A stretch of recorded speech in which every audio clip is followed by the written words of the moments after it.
ย้อนว่าอายอยากเฝ้าน้ำเจ้าคนดีแต่ก็ยังบ่มีท่าทีว่าเจ้าสิตอบกลับมาโอ้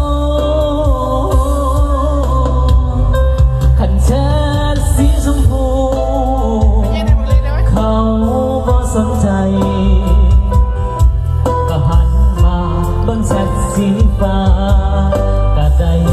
เด้อว่าแม่นว่าอายว่าแค่อยากสิเล่ากับเธอแต่ตอบแทนน้องอยู่เด้อหูรำคาญก็บอกกันเด้อสิบ่เสือไปทักเจ้าอีกหูอยู่ว่าบอกมีสิมันผิดตั้งแต่พันแล้วล่ะหดนิดก็บอกกันด้วยหนหวยก็บอกกันมาเสียงบ่ทักไปหาท่านเจ้าบ่อยากเว้าน้ำโอ้เพื่อให้เจ้าสบายใจ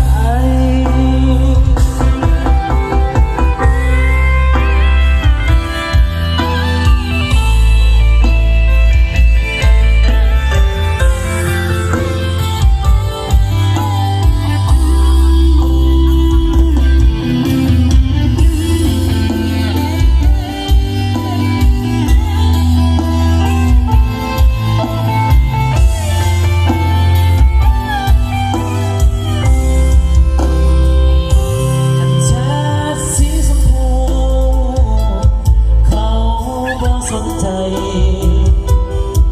ก็หันมาเบิ่งแชทสีฟ้าก็ได้